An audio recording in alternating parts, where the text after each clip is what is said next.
जय माँ श्री सत्यानी की, जय पुण्य पिता चक्रतीर्थ भटली की, जय चकवन की। फागुठे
जे गोविंद बाहर 28 वर्ष आगु ये भटली माटी रे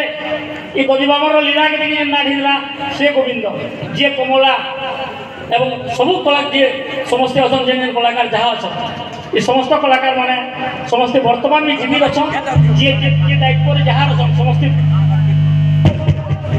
आज पवित्र दिन रे भगवान दधिबामन आप जानी दधिबामन आमर उभा महाप्रभु इटा आनिक परमानंद भटली केन्ता के स्थापित करथिला आम 3 दिन धरी पर्याय क्रमे 3 दिन धरी कराई आ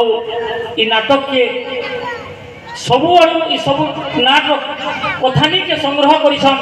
नकुलबादी आज्ञा आ निज कलम मुनरे झरी आइछे दधिबाबर गाथा आपण माने जानू से समय के समस्त बुझीछन आज सकाले फोन ती कहूले स्वर्गत खेतीपति साहू और स्वर्गत राजकिशोर साहू से ताकू केतरा कथा बुझीछन एवं आस विश्वास जहाँ के लगी पत्रिछ आ दधिबाबर गाथा से नाटक के से रचना कर प्रभु दधिबाबर के प्रार्थना करूँ जे तांकर कलम मुन झरी आसू और तांको दीर्घायु सुस्थ शांति रखिक ई कलाकार मैंने प्रयास करिछन आपण माने देखुन जे निपुण अभिनय करिछन और कलाकार प्रयास करिछन ई सुकुड़ा ई सब कलाकार को मुई सैल्यूट करूछे आमर कमिटी तरफ ताकू धन्यवाद दउछु एवं मुई आज्ञा मन को कहूँ संक्षिप्त भाव सभी आम कृष्णगुरु अच्छे रामदेवी कृष्णगुरु रमन कुसुमपुरी भेड़ान रो तार पर संगे संगे कृष्णगुरु स्टार्ट हवा आउ गोटे घोषणा करूँ